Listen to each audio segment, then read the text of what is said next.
이제 제가 기도함으로 우리 함께 찬양을 시작하겠습니다. 기도하겠습니다. 우리의 사정을 아시고 우리의 마음을 아시는 아버지 하나님, 그러함에도 우리는 내 삶을 선택하지 않고 주님을 선택했기에 이 자리로 나와 다시 한번 주 앞에 머리를 숙여 예배하고자 합니다. 주님, 우리의 마음을 헤아려 주시고 우리가 주님을 향한 마음을 알아주셔서 오늘 이 자리가 우리의 원함과 우리의 만족으로 나아가는 자리가 아니라 우리의 모든 것을 다하여 주님께 드릴 수 있는 시간 될 수 있도록 하나님 인도하여 주시옵소서. 그것이 내 삶이 되게 하여 주옵시고 그것이 나의 모든 것이 되게 하여 주셔서 그것 가운데 주의 사랑을 발견하며 하나님의 신실함을 발견할 수 있는 귀한 오늘이 될 수 있도록 하나님 우리를 지키시고 우리에게 은혜를 베풀어 주시옵소서. 주 앞에 모든 것 맡겨드리며 예수님의 이름으로 간절히 기도하옵나이다. 아멘. 할렐루야. 아멘. 네, 이 자리에 오신 여러분들을 주의 이름으로 축복하고 환영합니다. 우리 이 시간 주님을 사랑하고 주님 앞에 집중하는 마음으로 우리 함께 찬양하며 나아가시겠습니다.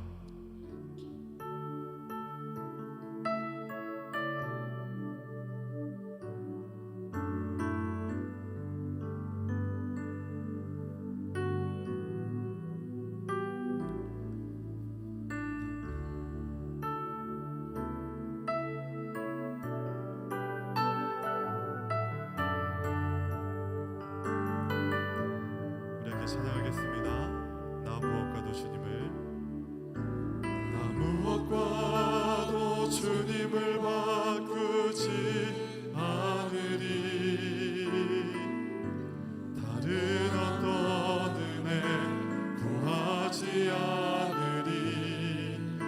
오직 주님만이 내 삶의 도움이시니 주의 얼굴 보기 원합니다. 우리 다시 한번 더, 나 무엇과도 주님을, 나 무엇과도 주님을 바꾸지 않으리. 다른 어떤 은혜 구하지 않으리. 오직 주님만이 내 삶의 도움이시니 얼굴 보기 원합니다. 주님 사랑해요. 주님 사랑해요.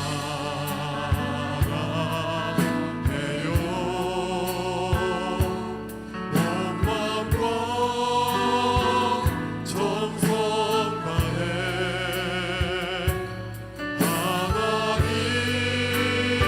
하나님의 신실한 친구 되기 원하. 우리 다시 한번 고백합시다. 주님 사랑해요.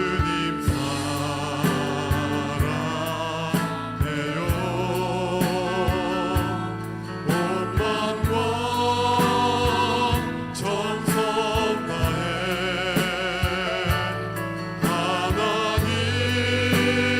하나님의 신실한 친구 되기 원합니다. 우리 처음부터 다시 한번 찬양할까요? 나 무엇과도,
목사님에게 기도 제목이 있었다고 합니다.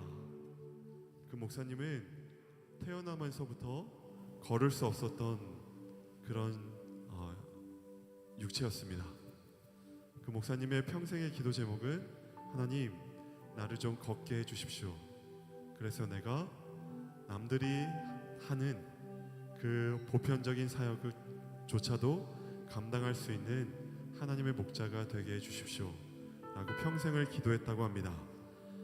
네, 그 목사님이 걸었을까요? 걷지 못했을까요? 못 걸었습니다.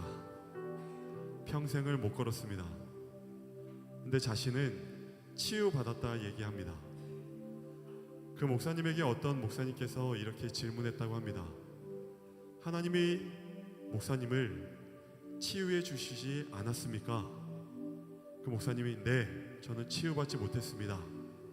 근데 그 목사님이 아닙니다, 치유해 주셨습니다. 왜냐하면 그 하나님께서 목사님을 사랑하시고 그 하나님께서 목사님에게 변함없이 구원을 베풀어 주셨기 때문에 그렇습니다. 그런데 목사님은 다른 걸 봅니다. 자신을 봅니다. 아닙니다. 목사님이 하나님을 보시면 내가 걷든 걷지 못하든 나는 상관없이 나는 치유받은 자입니다. 그 사실을 믿으며 나아가는 저와 여러분이 되기를 간절히 소원합니다. 여러분 이 자리에 뭘 가지고 나오셨나요? 어떤 기도 제목을 가지고 나오셨나요? 여러분 그거 다 이 시간 접었으면 좋겠습니다. 그 마음들 다 내려놨으면 좋겠습니다. 교회의 문제들, 교회의 마음들, 내 상황들, 조건들 이 시간 다 내려놓으시고 여러분 이 시간 우리를 사랑하시고 우리를 구원하시는 그 주님만을 바라보며 나아가는 이 예배의 시간이 되기를 간절히 소원합니다. 그러니 그 생각 내려놓고 주님께 집중하며 나아가는 저와 여러분이 되기를 간절히 소원합니다. 우리 시간에 다시 한 번 더 모든 상황 속에서 함께 찬양하시며 그 마음을 다잡는 귀한 시간이 되기를 간절히 소원합니다.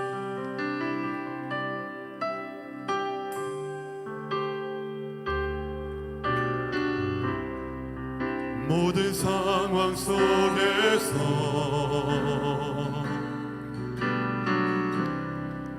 주를 찬양할지라.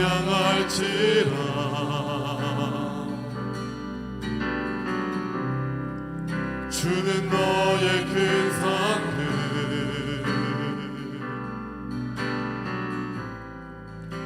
큰 도움이시라.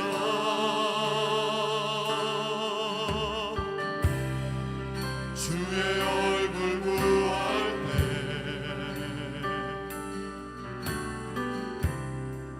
주의 영을 부사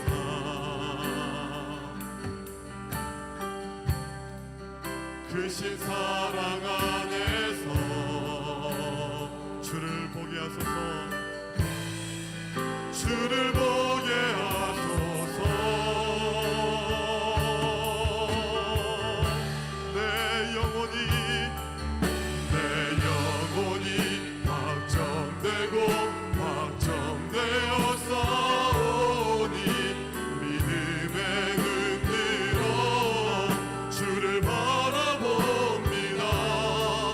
내 영혼이 확정되고 확정되어 싸우니 믿음의 눈으로 주를 바라보. 우리 다시 한 번 더 모든 상황 속에서 주를 찬양할지라. 주를 찬양할지라. 주는 너의 큰 상급 주는 너의 큰 상급 큰 도움이시라. 큰 도움이시라. 주의 얼굴 구할 때 주의 얼굴 구할 때 주의 영을 부사 주의 영을 부사 크신 사랑 안에서 크신 사랑 안에서 주를 보게 하소서.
시간 다 함께 자리에 일어나셔서 주님의 성령 함께 찬양하시며 예배 자리로 나아가시겠습니다.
하나님은 영이시니 예배하는 자가 영과 진리로 예배할지니라. 거룩하신 하나님 아버지의 부르심을 받들어 이 자리에 나와 예배드리는 주의 자녀들의 예배를 기뻐 받아 주시옵소서. 진실된 마음과 정직한 영으로 삼위일체 하나님의 성호를 찬양하며 예배 드릴 때 하나님이셔 영으로 임재하여 주셔서 주님만 주실 수 있는 평강과 기쁨이 저희 심령 가운데 가득 넘치게 하여 주시옵소서. 감사드리며 우리 주 예수 그리스도의 이름으로 기도드립니다. 아멘.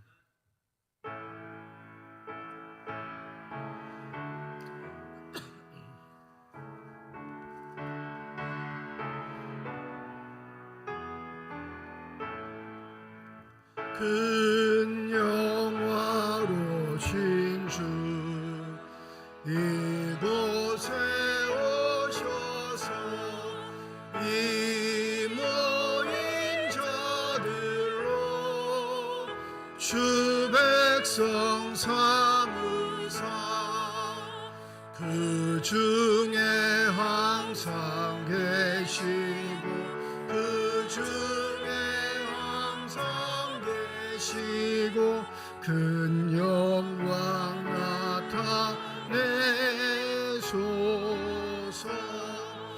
이 백성 기도와 또 예물 드리니 향내와 같으니 곧 받으옵소서. 주 예수 그 신복음 주 예수 그 신복음을 만 백성 듣게 하소서. 또 우리 자손들 주를 기리고 저 성전돌같이 긴하게 하소서. 주 구원하신 능력을 주 구원하신 능력을 늘 끝날까지 주소서. 주 믿는 만민이 참 진리 지키며 예 성도들 같이 주 찬송하다가 저 천국 보좌 앞에서 저 천국 보좌 앞에서 늘 찬송하게 하소서.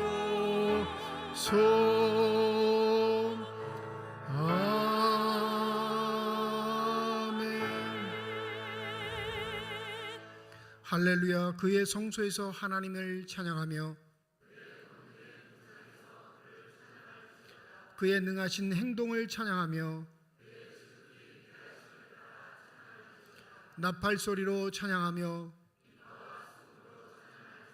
소고치며 춤추어 찬양하며 큰 소리 나는 재금으로 찬양하며 호흡이 있는 자마다 여호와를 찬양할지어다. 할렐루야. 아멘. 지난 한 주간 동안의 삶의 시간들을 되돌아오며 주님 앞에 참회의 기도를 드립니다.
만일 우리가 우리 죄를 자백하면 그는 미쁘시고 의로우사 우리 죄를 사하시며 우리를 모든 불의에서 깨끗하게 하실 것이라.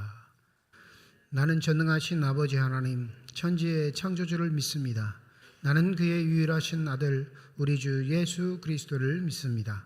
그는 성령으로 잉태되어 동정녀 마리아에게서 나시고 본디오 빌라도에게 고난을 받아 십자가에 못 박혀 죽으시고 장사된 지 사흘 만에 죽은 자 가운데서 다시 살아나셨으며 하늘에 오르시어 전능하신 아버지 하나님 우편에 앉아 계시다가 거기로부터 살아있는 자와 죽은 자를 심판하러 오십니다. 나는 성령을 믿으며 거룩한 공교회와 성도의 교제와 죄를 용서받는 것과 몸의 부활과 영생을 믿습니다. 아멘.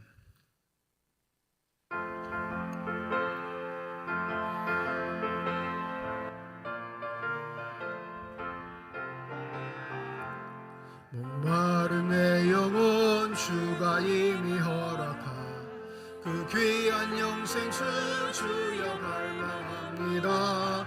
그 약속 따라서 힘써 간구하오니 오 주여 내 기도 어서 들어주소서. 예수의 사랑 바람 물결같이 내게 임하니 영광의 물결에 온전히 쌓여서 내 영혼의 기쁨 한량 없도다. 주 내게 약속한 금비 내려주시라. 은혜의 저구름 건너편에 떠올라 그 귀한 징조가 내게 밝히 보이니 나 힘을 다하여 주께 간구합니다. 예수의 사랑 예수의 사랑 바다 물결같이 내게 임하니 영광의 물결에 온전히 쌓여서 내 영혼의 기쁨 한량 없도다. 은혜의 소낙비 지금 흡족히 날려 구원의 금강물 흘러차고 넘쳐서 내 추한 모든 죄 모두 씻어버리니 나 지금 은혜를 충만하게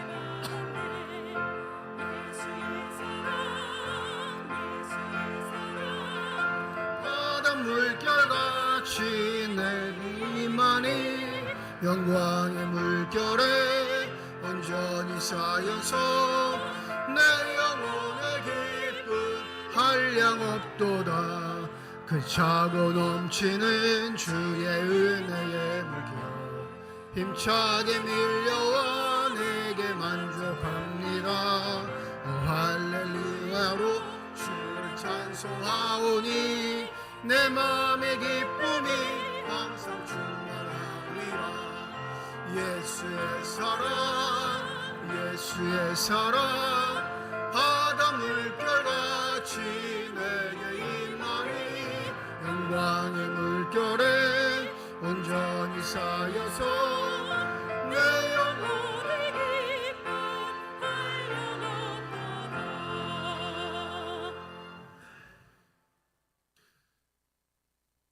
거룩하시고 전능하신 하나님 아버지, 주님께서 허락하신 이 아름다운 성전에서 우리의 마음과 영혼을 다하여 예배를 하며 전적으로 주님을 신뢰하는 자의 길을 걸어가게 하시니 진심으로 감사드립니다. 시간을 주관하시며 역사의 큰 흐름을 인도하시는 주님 이름을 찬양합니다. 인간의 눈에는 혼돈과 불확실성이 가득하지만 주님께서는 모든 것을 뜻대로 운행하시며 마침내 선하고 완전한 뜻을 이루시는 분이심을 믿습니다. 너희 가난한 자가 복이 있나니 하나님의 나라가 너희 것이며 지금 줄인 자는 복이 있나니 너희가 배부를 것이며 지금 우는 자는 복이 있나니 너희가 웃을 것임이라 주님은 말씀하셨습니다. 우리의 가난함과 눈물로 긍휼히 여기사 가난 속에서 인내하며 믿음의 길을 걷게 하시고 낙심하지 않도록 성령으로 붙잡아 주시옵소서. 가정마다 주님의 은혜를 베푸시어 사랑과 평안이 넘치게 하시고 일터와 기업을 지켜주시사 정직함으로 번영을 누리게 하옵소서.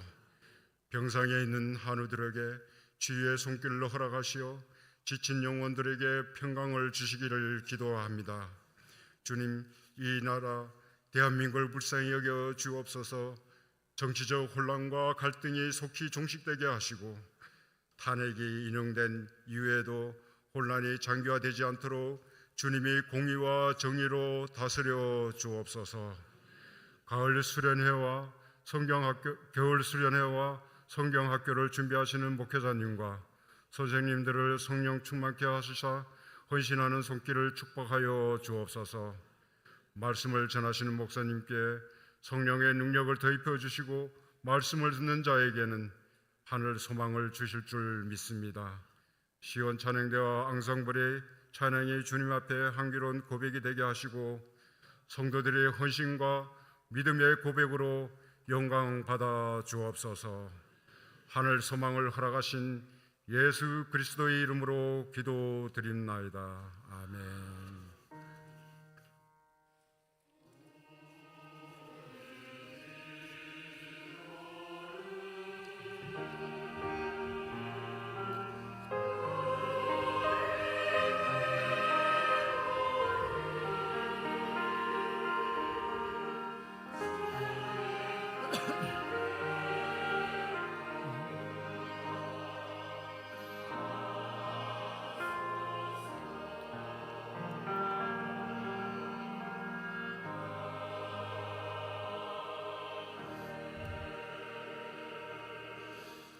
주연절 후 여섯 번째 주일 우리에게 주신 하나님의 말씀입니다. 구약성경 시편 1편 1절에서 6절 말씀, 신약성경 누가복음 6장 20절에서 26절까지의 말씀입니다. 다 함께 자리에 일어나 하나님의 말씀을 받겠습니다.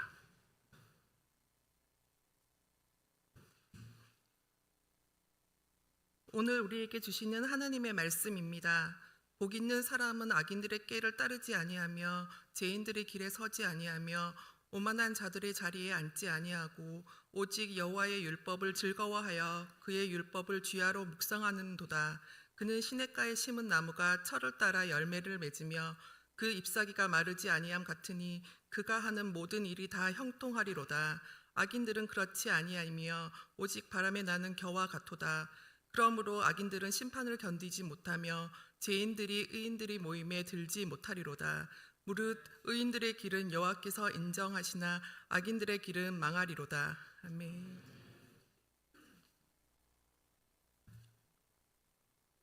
예수께서 눈을 들어 제자들을 보시고 이르시되 너희 가난한 자는 복이 있나니 하나님의 나라가 너희 것이며 지금 줄인 자는 복이 있나니 너희가 배부름을 얻을 것이며 지금 우는 자는 복이 있나니 너희가 웃을 것이며 인자로 말미암아 사람들이 너희를 미워하며 널리 욕하고 너희 이름을 악하다 하여 버릴 때에는 너희에게 복이 있도다. 그날에 기뻐하고 뛰놀라. 하늘에서 너희 상이 큼이라. 그들의 조상들이 선지자들에게 이와 같이 하였느니라. 그러나 화 있을진저 너희 부유한 자여 너희는 너희의 위로를 이미 받았도다. 화 있을진저 너희 지금 배부른 자여 너희는 주리로다. 화 있을진저 너희 지금 웃는 자여 너희가 애통하여 울리로다. 모든 사람이 너희를 칭찬하면 화가 있도다.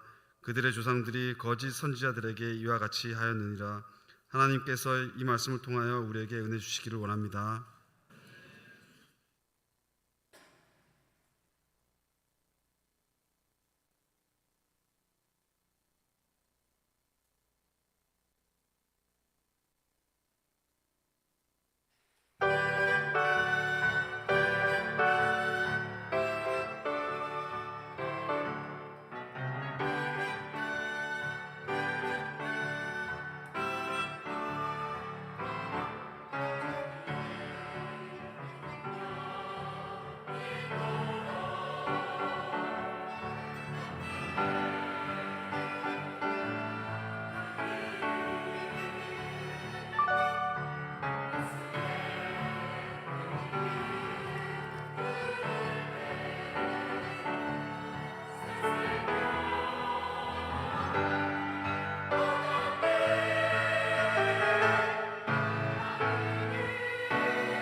기도하겠습니다. 이 시간 우리들의 눈을 열어주시사 주님의 얼굴 바라보게 하여 주시옵시고 우리들의 귀를 열어주셔서 주 음성 듣게 하여 주시옵소서. 닫혀진 우리의 심령의 문이 성령의 은혜 가운데 활짝 열려지게 하여 주셔서 하나님 아버지 마음속에 품고 계시는 기쁨과 평안과 만족이 넘치는 복된 시간이 되게 하여 주시옵소서. 감사드리며 우리 주 예수 그리스도의 이름으로 기도드립니다. 아멘. 지금 현재 서울에 있는 예술의 전당 한가람 미술관에서는 빈센트 반 고흐의 전시회가 진행 중에 있습니다.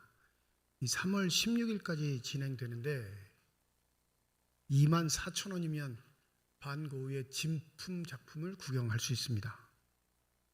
들어온 작품의 경제적 값어치가 1조 원이 넘는다고 그래요. 그림을 값으로 환산하면 1조 원 이상 되는 그림이 들어왔다 이렇게 말합니다. 그런데도 주저주저하면서 가지 않는 이유는 가고는 싶은데 많은 사람들이 뭐라고 감상평을 적어놨냐면 사람 뒤통수만 보고 나왔다 이러는 거예요. 너무 많이 몰리니까 움직일 수도 없고 걸을 수도 없어서 사람 뒤통수만 보고 나왔다 이렇게 해서 지금 가고는 싶은데 주저주저하고 있습니다. 가지 않을까 싶어요. 12년 만에 들어온 작품인데 또 언제 들어올지 모르니까 가기는 할 텐데 생각이 있으신 분들은 한번 다녀와 보셔도 좋겠습니다. 오늘 이렇게 보여드리는 그림 바로 빈센트 반 고흐의 그림입니다. 잘 알려지지 않은 작품이죠. 성경이 있는 정물입니다. 고흐의 아버지는 목사님이셨습니다. 아버지가 돌아가신 1885년 3월 아버지의 심장마비 때문에 죽음을 목도하고 하루 만에 그린 그림이 바로 저 작품입니다. 작품 속에 펼쳐져 있는 큰 책은 대대로 물려받고 있는 성경책이고요. 이 네덜란드는 목사 집안이면 그 집안에 갑오처럼 성경책이 있는데 그 성경책을 그 다음 아들 목사에게 물려주고 그 다음 아들 목사에게 물려주는 전통이 있습니다. 당연히 고흐도 뭐가 되는 게 소원이었냐면 목사가 되는 게 소원이었어요. 그런데 이 신학교 입학시험에서 떨어집니다. 창피한 아버지가 아들을 노예나 총회에 부탁해서 전도자 직함으로 탄광촌에 보내 전도사의 일을 하는데 그것도 제대로 감당 못해서 쫓겨와서 아버지 집에서 그림 그리는 소일로 일을 보내고 있을 때 아버지와 극한 갈등을 갖게 되지요. 아버지가 돌아가시자마자 그린 그림, 성경을 읽을 때 키는 촛불은 꺼져 있고 그 앞에 조그마한 노란색으로 된 작은 책자 하나, 고흐가 늘 탐독하고 좋아했던 소설책 한 권이 그려져 있습니다. 학자들 말에 따르면 우리는 잘 안 보이는데 저 성경책 펼쳐져 있는 게 이사야 53장이래요. 저 그림에 표시가 돼 있대요. 이사야 53장. 고난받는 종, 예수 그리스도를 상징하고 있는 이사야 53장이 펼쳐져 있고 저 밑에 있는 조그마한 책은 프랑스 소설가였던 에밀 졸라의 삶의 기쁨이라는 책입니다. 두 가지를 이렇게 펼쳐놓고 그린 이유가 있겠죠. 아버지가 죽자 고흐는 결단한 것 같아요. 나는 이렇게 살 거야. 성경을 전하는 목사로 전도자로는 살 수는 없지만 내게 주신 것 가지고 그 기쁨을 나눌 수 있는 삶의 가치를 가진 삶. 우리가 잘 알듯이 고흐는 불행한 삶으로 삶을 마감합니다. 37살에 죽거든요. 잘 아시죠? 그리고 그가 그린 작품은 수백 편인데 그가 살아있을 때 팔린 그림은 단 한 점입니다. 목사로서, 전도자로서, 아들로서 사람들에게 인정받지 못하고 죽을 때까지 화가로도 인정받지 못했던 삶. 그런데 고흐는 끝까지 포기하지 않았던 게 있습니다. 그게 뭐냐면 저 에밀 졸라의 삶의 기쁨에 나오는 소설의 내용처럼 누군가에게 내가 빛이 될 수 있다면, 나를 죽여서까지 누군가에게 삶의 의미가 될 수 있다면 그것만큼 기쁜 것은 없겠다 생각하고 죽을 때까지 그림에 몰두했던 삶이었습니다. 오늘 본문 말씀 누가복음 6장 20절에서 26절까지의 말씀은 하나님의 아들 예수 그리스도의 제자들에게 주신 예수 그리스도의 선언의 말씀인데, 즉 제자들은 어떠한 삶을 살게 되는가, 그 삶의 가치가 무엇이냐를 우리에게 명확하게 보여주는 본문입니다. 고우가 마음 먹었듯이 우리에게 삶의 가치가 가장 존귀한 이유는 그 삶의 가치를 잃을 때 우리에게 희열과 기쁨이 오기 때문에 그렇습니다. 어떤 사람은 그 삶의 가치를 돈에 두는 자가 있고, 어떤 사람은 권력에 두는 자가 있고, 어떤 사람은 명예에 두는 자들이 있습니다. 그것을 이루었을 때 느낄 수 있는 희열, 기쁨이 자기의 삶에 대한 응답, 보답이라 생각해 그것에 매진하는 삶을 살아가는 게 우리의 삶의 모습입니다. 때로는 내 삶의 자리에서 그것을 이루지 못해 자녀들에게 내 꿈을 양도하는 경우도 있습니다. 강요하죠. 뿐만 아니라 그 강요는 때때로 억압이 되어서 자녀들의 꿈은 뭉개버리고 아버지와 어머니의 꿈이 대대로 물림받는 것, 그것이 곧 삶의 기쁨과 가치인 것처럼 호도할 때도 있습니다.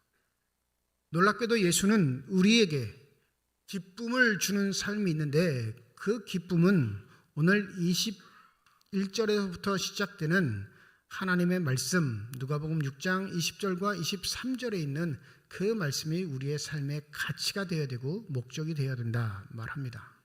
너무 잘 알죠? 마태복음 5장에 등장하는 그 산상수훈과는 좀 분위기가 다른데, 20절에 보면 너희 가난한 자는 복이 있나니 하나님의 나라가 너희 것이며, 21절입니다. 지금 줄인 자는 복이 있나니 너희가 배부름을 얻을 것이며, 지금 우는 자는 복이 있나니 너희가 웃을 것이며. 20절에는 지금이라는 단어를 쓰진 않지만 21절에는 그 사람이, 복 있는 사람이 처해 있는 현실이 어떠한지를 명확하게 밝혀주고 계십니다. 가난한 자니까 당연히 줄일 수밖에 없겠죠. 가난한 자니까 삶이 웃음보다는 슬픔, 눈물이 많을 수밖에 없습니다. 그냥 연장선상에 있는 말씀인데, 이게 왜 복이 있는 삶일까? 복이라는 개념, 의미 있는 삶의 개념은 반드시 기쁨과 연결돼 그 기쁨이 우리에게 행복을 동반했을 때 참 잘 살았다라고 고백하게 되는데, 오늘 본문은 전혀 그런 느낌이 없습니다.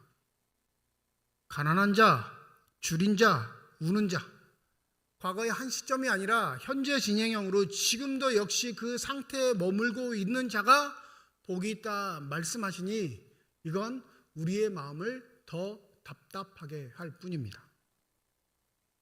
이 헬라어 단어 마카리오스, 복이 있도다라는 이 단어는 이 예수님 당대 헬라 시대에는 어떤 의미로 쓰여져 있냐면, 이 복 있는 사람들은 상류 계층을 말했어요. 아예 이 단어가 상류 계층을 호칭하는 단어였습니다.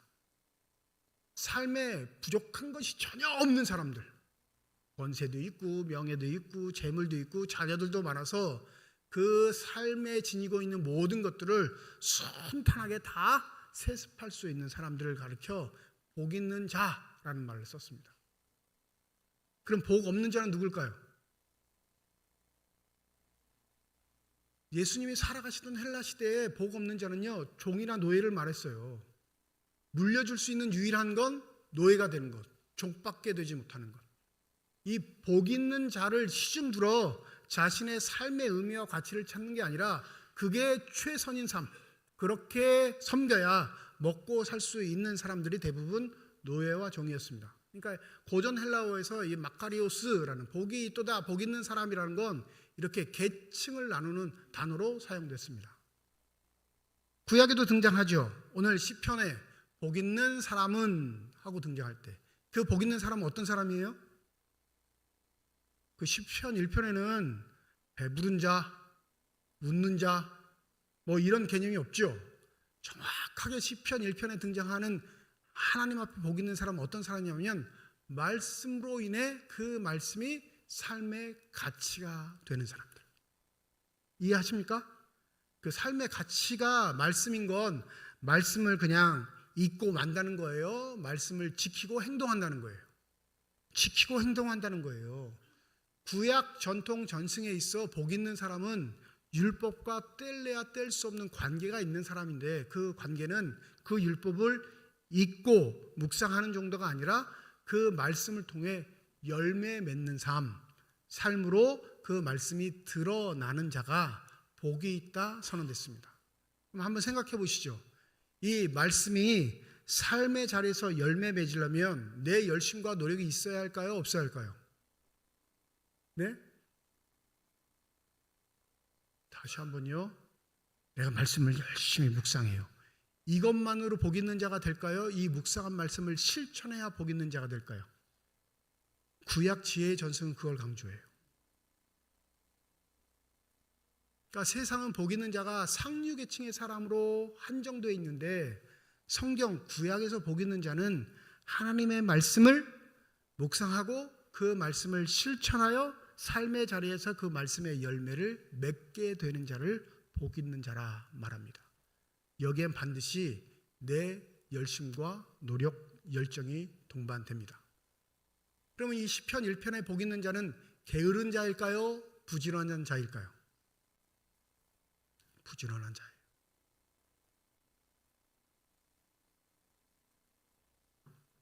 근데 예수께서, 말씀이신 예수, 그 말씀의 본질이 되는 예수께서는 뭐라고 하시냐면, 복 있는 사람은 가난한 자다라고 말합니다. 지혜 전승에서 이 가난은요, 게으른 자와 동급으로 취급하는 구절이 많아요. 그러면 이 게으른 자는 시편 9절에 의하면 복 있는 자다, 복 없는 자다? 복 없는 자니까 가난한 자는 당연히 복 없는 자가 돼야 맞는데, 예수는 뭐라고 하신다고요? 복 있다 선언하십니다. 잠언 6장 9절과 11절에 보면 이 게으른 자를 이렇게 묘사합니다. 게으른 자여, 내가 어느 때까지 누워 있겠느냐? 내가 어느 때에 잠이 깨어 일어나겠느냐? 좀 더 자자, 좀 더 졸자, 손을 모으고 좀 더 누워 있다 하자면 내 빈궁이 강도같이 오며 내 검핍이 군사같이 이르리라. 이 말씀의 구절에 의하면 가난은 뭐 때문에 오는 거예요? 게으름 때문에 온다고 명확하게 밝히고 있어요. 그런데 놀랍게도 예수는 그 가난한 자가 복이 있음을 강조하시고, 그 가난이 터부시되거나 악한 요소가 아님을 강조합니다. 왜 이런 말씀을 하셨을까? 사회적으로도 통용되지 못하고 말씀의 전승 속에 있는 이스라엘 사람들도 받아들이지 못하는 이 얘기를 예수는 진리의 말씀으로 선포하십니다. 가난하여 먹을 것 없어 줄이는데 복이 있다. 가난하여 먹을 것 없고 슬퍼서 눈물 흘리는데 복이 있다. 말씀하시는 예수의 의미는 무엇이겠습니까? 우리 22절 한번 읽어보시죠. 22절입니다. 시작.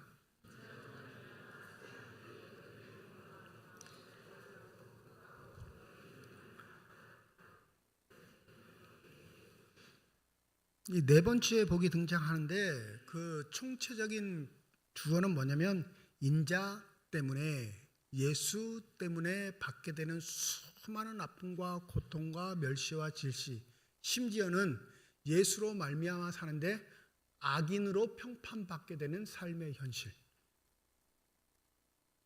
이 앞에 세 가지보다 뒤에 게 더 심각해요. 그죠? 앞에 세 가지는 하나님께서 가난한 자, 굶주린 자, 우는 자에게 복으로 임해 그들이 하나님을 바라보며 살 수 있는 힘을 얻게 될 것이라는 걸 강조하지만, 이 네 번째는 하나님의 자녀로, 예수의 제자로 이 땅의 믿음의 사람으로 살아갈 때 인정받기보다는 인정받지 못하고 따돌림 당하고, 심지어는 그 행위로 말미암아 뭐라고 평가되냐면 악인으로 평가되는 삶이 예수와 예수의 제자들, 예수를 사랑하는 사람의 삶의 모습이 될 것이다 선언하십니다. 그렇게 살고 계시나요? 우리가 믿음을 지닌 이유는 이거와 반대 이유입니다. 반대 이유. 인정받기 위해, 그 인정 속에 내 삶의 가치를 두드러지게 칭찬해주는 그 인정 속에 내 삶의 기쁨이 있기 때문에 그 인정과 칭찬을 위해 내 삶이 추동되고 있는데 예수는 정반대 이야기를 하신다는 거예요. 구약 잠언과 시편에 나와 있는 지혜 서신에 기록되어 있는 그 열심과 노력, 정성들, 그것을 이루었을 때 느끼는 희열, 그 감동 때문에 내가 믿음의 사람이라 자부하고 살았는데 예수는 그거 아니다 말씀하시는 거예요. 하나님의 말씀대로 살면 너희들에게 칭찬과 복이 오는 게 아니라 삶의 실제에서 느끼는 건 배고픔일 거고 슬픔뿐일 뿐만 아니라 고통과 멸시를 당하고 심지어는 악인이라 조롱받게 될 것이다. 그러면서 하시는 말이 이런 일을 당하게 되거든 뭐 하래요? 기뻐하는 정도가 아니라 뛰놀래요. 뭐 하면서? 기뻐하면서. 내 삶의 행복의 가치가 되는 요소가 되는 그 기쁨이 내 행위로 말미암아 불러일으켜지는 기쁨이 아니라 이 23절의 기쁨은요, 하나님이 주실 수 있는 유일한 힘, 그것을 기쁨으로 묘사하고 있습니다. 얼마나 우리가 연약한지, 얼마나 우리가 간사한지, 얼마나 우리가 야비한지 이 말씀을 나하고 대비해 보면 여러분, 고난 축에도 속하지 않은 것 때문에 삐져서 교회 안 나오는 사람, 말 한마디 때문에 내 마음 무너졌다고 화풀이 하는 사람, 나 열심히 하는 거 인정해 주지 않는다고 화내고 엉망진창을 만들어 버리는 사람들, 그런 사람들이 예수 믿는다고 얘기하면 오늘 본문에 등장하는 예수의 말씀이 스스로 우리를 반격합니다. 뭐로 반격하냐면 화 있을진저.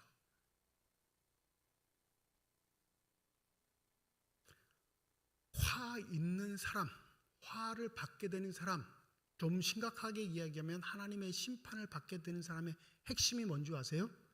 우리 26절 한번 읽어보죠. 26절입니다. 시작.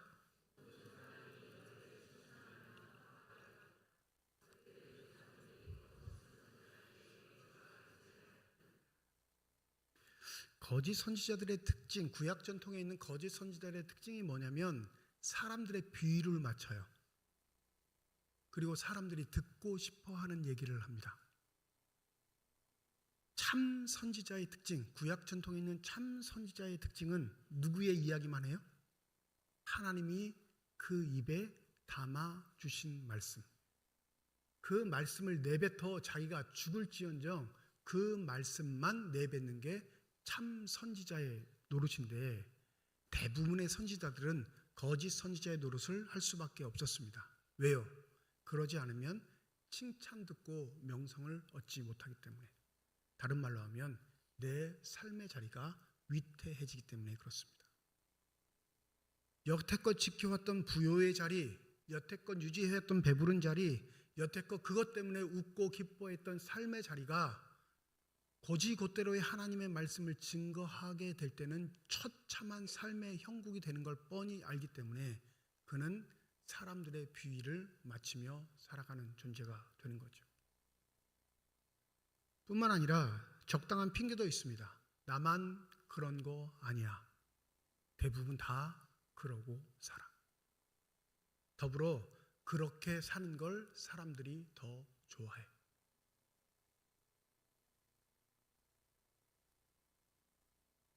내 삶의 자리에서 하나님을 지키기보다 더 지켜야 할 소중한 가치와 물질들이 있다면 그는 화 받는 사람이 될 확률이 높습니다.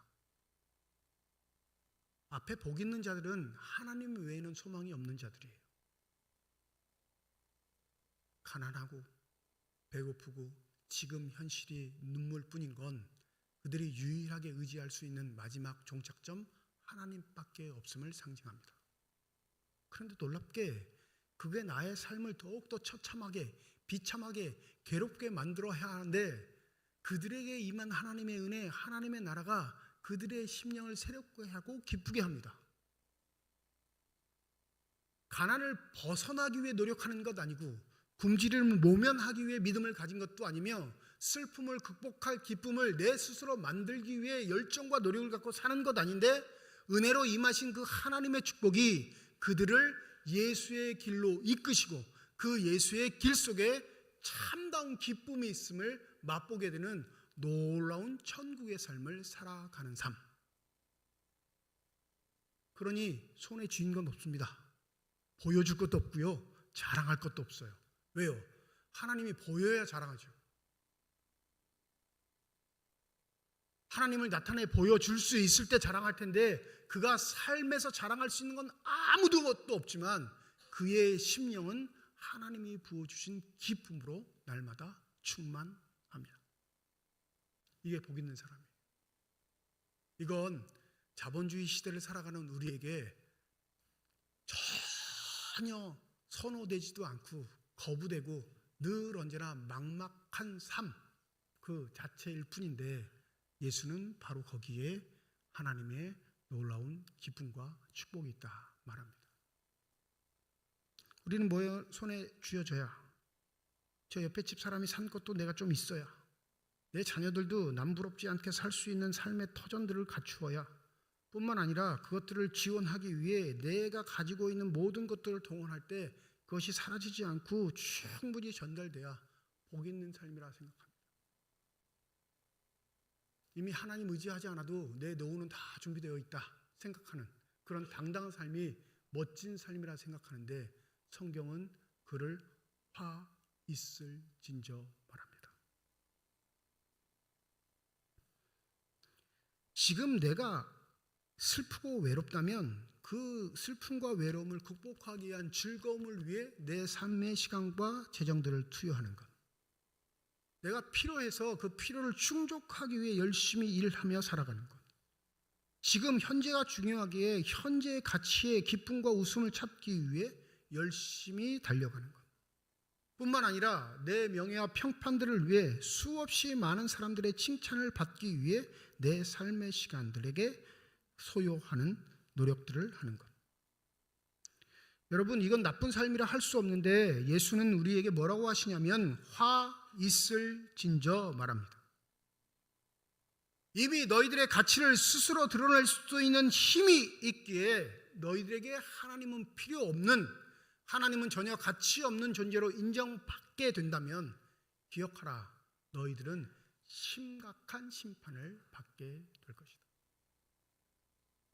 그 기독교가 변질된 거예요.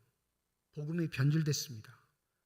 종교라는 이름으로 우리의 기쁨과 만족을 위해 열정과 열심을 품고 무엇인가를 하면 그 많은 보상이 주어지는 것처럼 착각하고 복음을 변질시켰기에 내 자랑, 내 만족, 내 이름을 드러내는 것이 가장 가치 있는 것처럼 왜곡되어 버린 신앙생활들.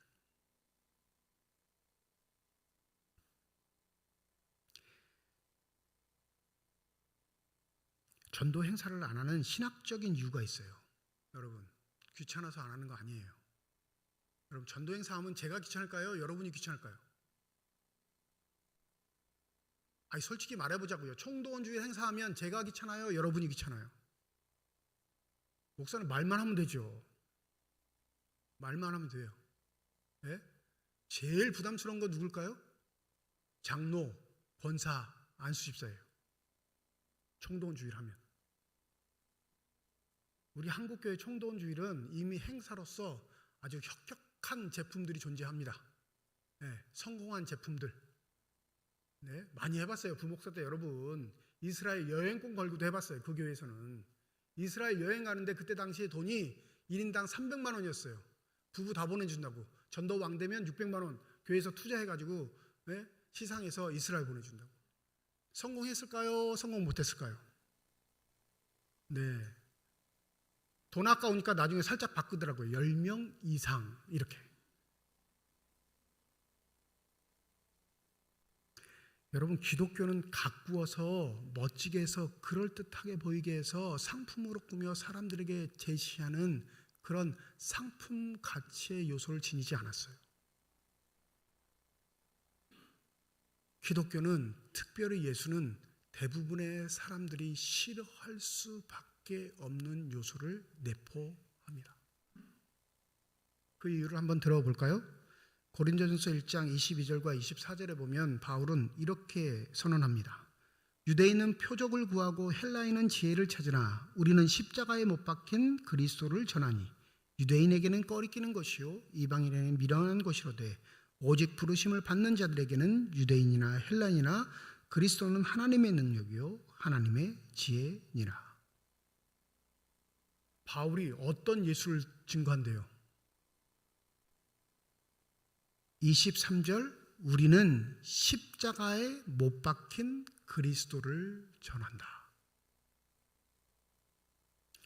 예수의 일대기 중에 딱 십자가에 못 박힌 그 순간만 있는 것 아니고요. 뿐만 아니라 바울이 복음을 증거하러 전도 여행을 다닐 땐 이미 예수는 부활하셔서 승천하신 상태입니다. 믿으십니까? 부활하셨다는 건 죽음을 이기셨다는 거죠. 승리를 말합니다. 승천하셔서 하나님 보좌 우편에 앉으셨다는 건 이제 왕으로서 심판주로서 다시 오실 준비를 하고 계시는 어마어마한 권세와 권력을 지니셨다는 걸 나타냅니다. 그러면 전도 잘하려면 예수가 십자가에 달려 죽은 걸 강조해야 될까요? 부활하셔서 왕으로 오신 걸 강조해야 할까요? 죽음에서 부활하셔서 왕이 되셨으며 오실 거야를 강조해야죠. 그게 이치죠. 이치. 사람들의 이치. 근데 바울은 무슨 그리스도를 정한대요? 십자가에 못 박히신 그리스도만 전한대요.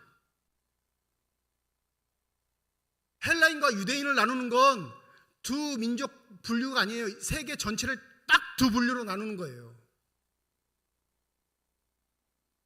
전 세계 사람들이 다 끔찍하게 싫어하는 그 상황, 십자가에 달리신 그리스도, 하나님 앞엔 저주를 받은 자로 세상 앞에는 끄지무지한 죄악을 범해 죽을 수밖에 없는 정치범이 된 자로 그 예수를 전하는 건 그 끔찍함 속에 숨겨져 있는 하나님의 사랑의 신비가 있기 때문에 그렇습니다.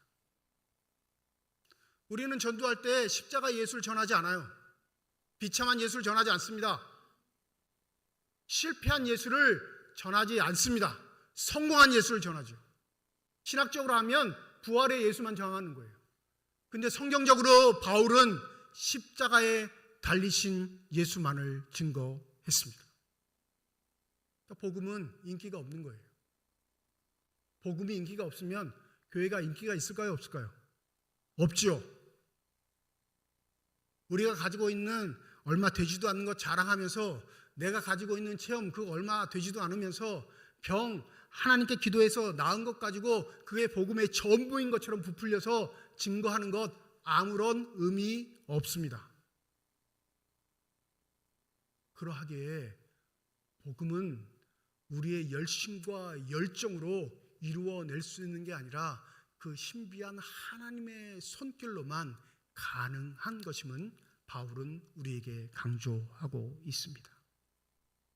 여러분, 무엇인가 남이 나보다 더 얻은 것 때문에 두리번거리고 답답해하고 괴로워하고 있다면 하나님이 주신 기쁨을 모르는 거예요. 세상은 그리스도를 믿는다는 것 때문에 우리에게 손가락질하고 조롱하고 핍박하는 일이 없어요. 현대 기독교는. 착한 일 안 하니까 손가락질하지. 죽지 않으니까 핍박하지. 지들만 알고 사니까 조롱하죠.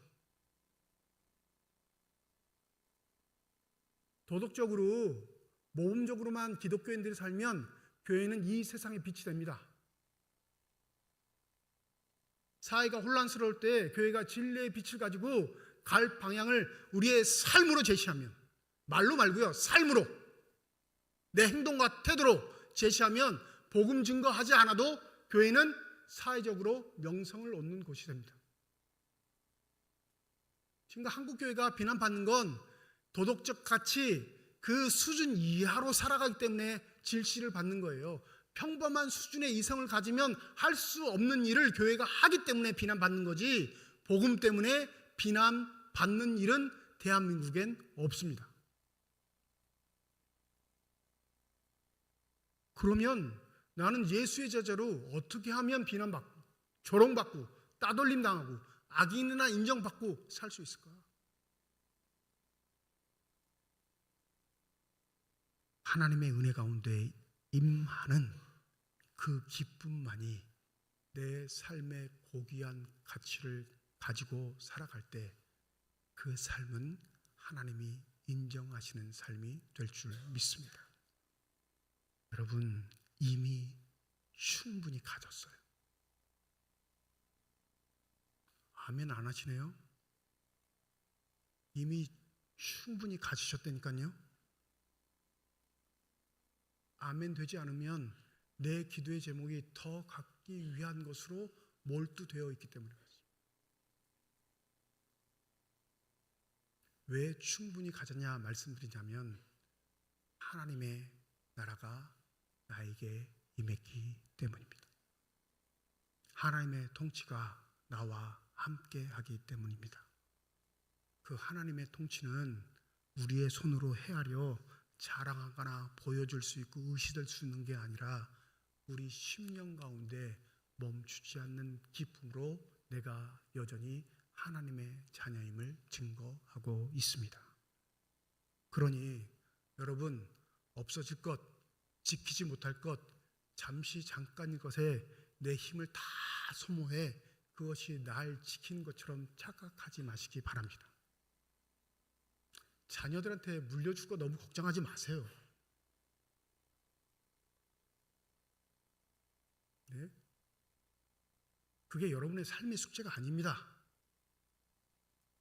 그게 여러분의 삶의 평판을 좌우하지 않습니다.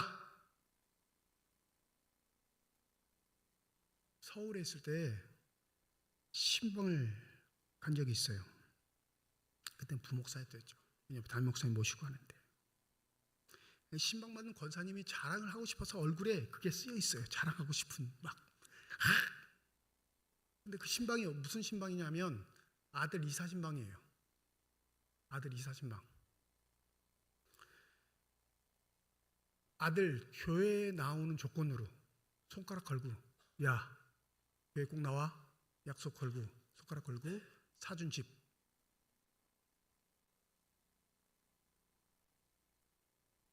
얼굴 표정이 드러나잖아요. 자랑하고 싶으니까 막. 간식 먹을 때 예배 다 끝나고 간식 먹을 때 말씀해 보세요 권사님. 뭔데요 그래요? 담임 목사님 안 들리게. 이거 현금 6억 줬어 6억.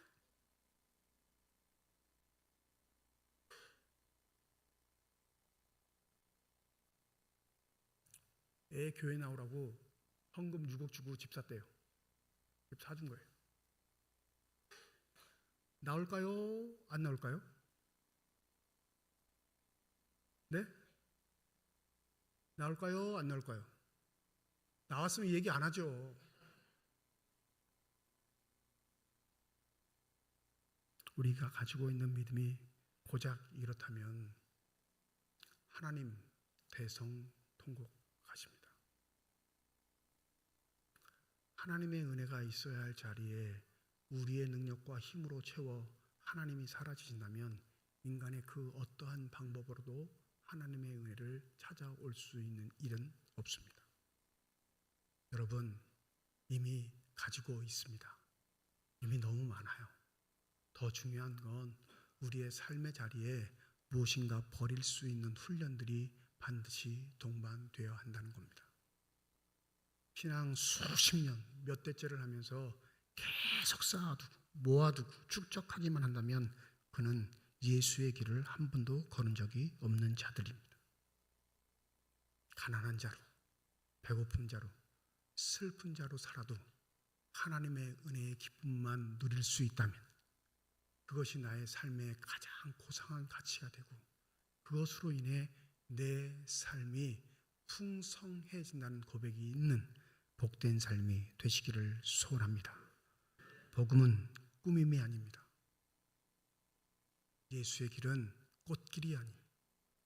그런데 놀랍게 그 가시밭길을 걷는 사람에게만 허락하신 유일한 기쁨.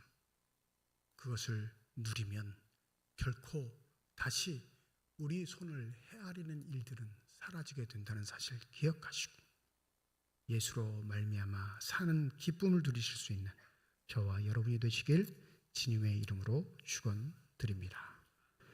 기도하겠습니다. 우리가 추구하는 삶의 행복과 기쁨, 그것이 순전하지 못하면 그 기쁨은 순간에 사라지기 때문에 그렇습니다. 하나님이 주셔야만, 하나님 안에서 실현되어야만, 하나님께 인정받아야만 얻을 수 있는 그 기쁨, 그것은 하나님 손에 있는 줄 믿습니다. 주님, 그 일을 위해 우리가 부르셨고 그 일을 위해 살아가라 명령하셨사오니 그 삶의 길을 우직하게 걸어갈 수 있는 담대함이 있게 하여 주시옵소서. 감사드리며 우리 주 예수 그리스도의 이름으로 기도드립니다. 아멘.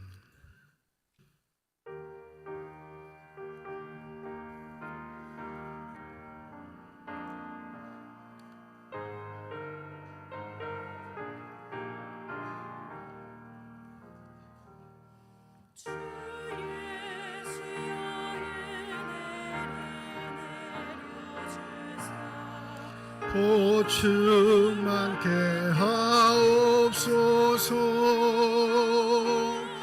이 줄이고 목마른 나의 맘에 주 성령을 부으소서. 주 예수여 충만한 은혜 내 영혼에 부으소서. 주 예수만 나의 힘 되고 내 만족함 됩니다. 내 마음에 임하신 주의 성령 내게 계실 줄 믿습니다.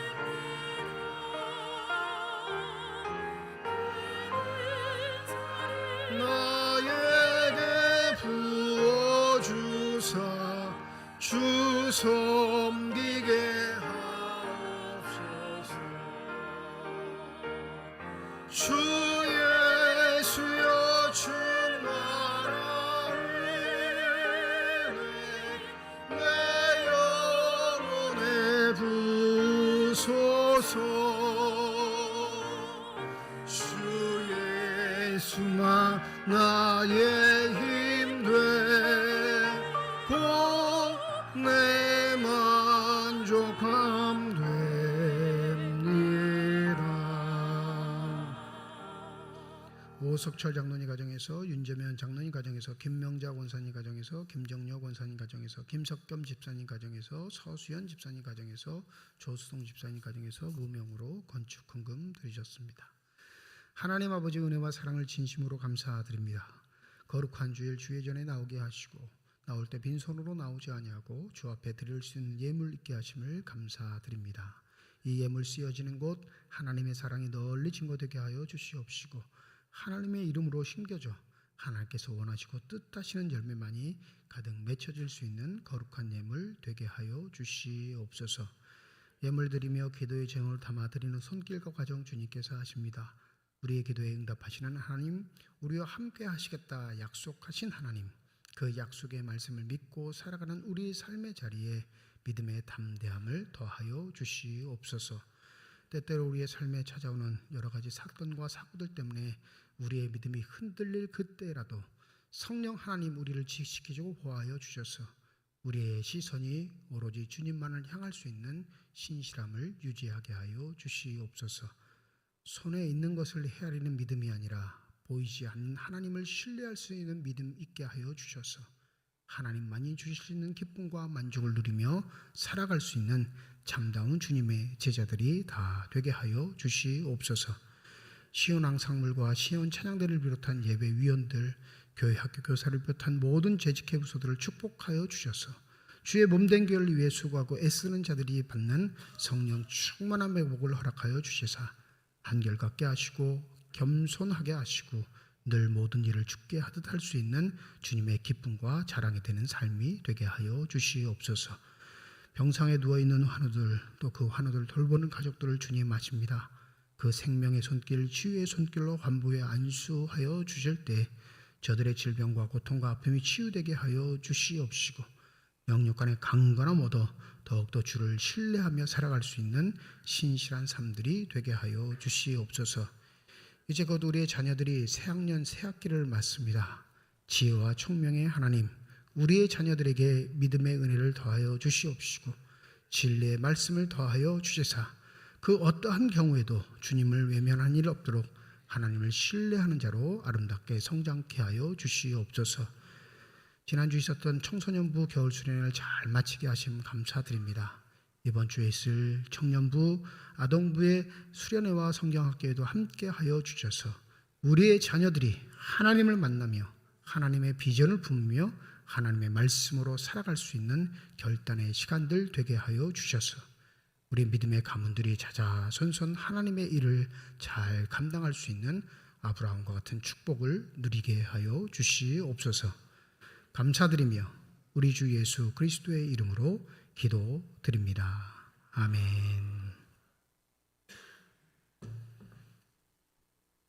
우리 함께 인사하겠습니다. 하나님의 축복이 여러분과 함께. 네, 감사합니다. 옆에 분과 인사하시죠. 하나님의 축복이 옆에 계신 분과 함께. 우리 반가운 얼굴이 있는데 우리 인사할 텐데 저기 유아실에 있어서 얼굴 보실 수 있나 모르겠네요. 우리 강석철 장로님, 아드님 되시는 강훈주 지사님, 우리 가족들과 함께 캐나다에서 들어왔는데 우리 박수로 격려하도록 하겠습니다. 저 안쪽에. 나가실 때 손주들도 다 왔으니까요. 인사하시고 교제 나누시면 되겠습니다. 오늘 1부, 2부 예배로 드렸고요. 오후 2시 오후 찬양 예배로 모이도록 하겠습니다. 오늘 오후 찬양 예배는 재직 헌신 예배로 드립니다. 우리 서리 집사 이상 재직으로 임명되신 모든 분들 참석하시고 또 함께 모든 마음을 모두 하나님께 헌신의 예배를 드리면 감사하겠습니다. 다음 주일은 1부, 2부 예배로 모이겠습니다. 교육부 겨울 수련회와 성경학교가 이번 주 21일 금요일과 토요일 1박 2일 동안 청년부가 풍곡교에서 진행하게 됩니다. 아동부는 22일 토요일 아동부실에서 하루 진행하게 되는데 사전 학습들이 좀 있더라고요. 아동부는 뭐 누가복음을 읽어야 되고 써야 되고 하는 여러 가지 사안들이 있어서 하루는 하지만 이미 진행되고 있다 보시면 되겠습니다. 우리 남은 두 부서 잘 감당할 수 있도록 기도해 주시고 또 부족한 것은 없는지 살펴보셔서 협력해 주시면 감사하겠습니다. 성경 통독 화요일부터 금요일까지 오전 10시에서 12시 지하 예비실에서 진행하고 있습니다. 지금 한 13분 정도 나온다 그러는데 참여하시고 싶은 분들은 언제든지 오셔서 함께 하시면 되겠습니다. 남영동 경로식당 이번 주 목요일 낮 12시 교회 식당에서 진행됩니다. 설거지, 서빙, 안내 등 자원봉사로 섬겨주실 분들 기다리고 있습니다. 좀 휴가를 내시든지 꼭 시간을 내셔서 1년에 몇 차례씩은 이렇게 섬기는 일에 최선을 다하셨으면 좋겠습니다. 올해 처음 시작하는 거거든요. 올해 또 쭉 진행될 수 있도록 많은 손길들 함께 해주시면 감사하겠습니다. 강원도 남천교회 연합회에서 선교 사업을 진행합니다. 유기농 고추장 된장 판매합니다. 오늘까지 구두로만 광고할게요. 다음 주부터는 그냥 주보를 보시면 되겠는데 1kg에 3만 원. 네, 그래서 고추장 된장 2개를 사면 6만 원입니다. 근데 이게 말씀드렸죠? 원가가 제조비가 아마 25,000원이라 그런 것 같아요. 5,000원 남는다고, 팔면 5,000원 남는다고. 그러니까 이 모든 수익금들은 다 모아서 우리 강원 동네의 미자립 교회들, 어려운 목회자 교회들을 위해 전액 사용되니까 여러분들 많이 신청해 주시고 또 함께 해 주시면 감사하겠습니다. 이제 다 함께 자리에 일어나셔서 결단 찬양 하나님께 드립니다.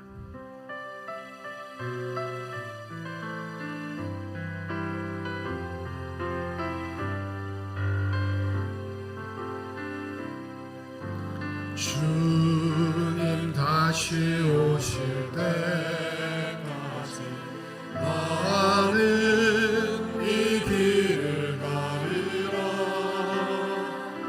좁은 문 좁은 길 나의 십자가 지고